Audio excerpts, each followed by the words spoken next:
Welcome नाज़रीन जी, Pakistan daily के साथ कमरुज़्ज़मान भट्टी आपकी खिदमत में हाज़िर है। इलेक्शन कमीशन पंजाब ऑफिस के बाहर जो है वो इस वक्त पीटीआई के रहनुमा इमरान खान की कॉल के ऊपर एहतजाजी मुजाहरा जारी है और इस वक्त अंदर जो है एमपीएस पीटीआई के और काफ लीग के वो एहतजाजी मुरासला और एहतजाजी करारदाद जमा कराई गई थी पंजाब असम्बली में, वो आज यहाँ पे इलेक्शन कमीशन के दफ्तर में जमा कराने पहुँचे।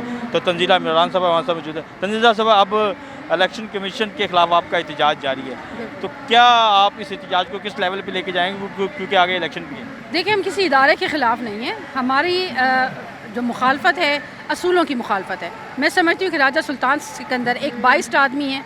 ये अपनी ज़मीर की अदालत के भी चोर हैं, ये अवाम की अदालत के भी चोर हैं, ये इलेक्शन कमीशन की अदालत के भी चोर हैं और ये सुप्रीम कोर्ट के भी चोर हैं। क्योंकि सुप्रीम कोर्ट ने एक वाज़ेह अहकाम दिए थे कि जब फ़ॉरेन फंडिंग का फ़ैसला आएगा तो तमाम जमातों का आएगा। इन्होंने एक जमात का फ़ैसला करके अपने आप को पहले ही बाइस शो किया है। ये शख्स फौरी तौर पर मुस्ताफ़ी हो, ये हमारा मुतालबा है। दूसरी चीज़ जो मैं ये कहना चाहती हूँ, इन्होंने जो एक क्राइटेरिया सेट कर दिया, ये अपने दाम में खुद ही फंस गए हैं।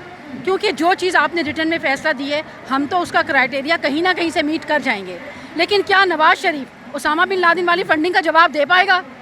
क्या मौलाना फजलुर रहमान लीबिया से ली गई फंडिंग का जवाब दे पाएंगे? मेरे ये सवालात हैं।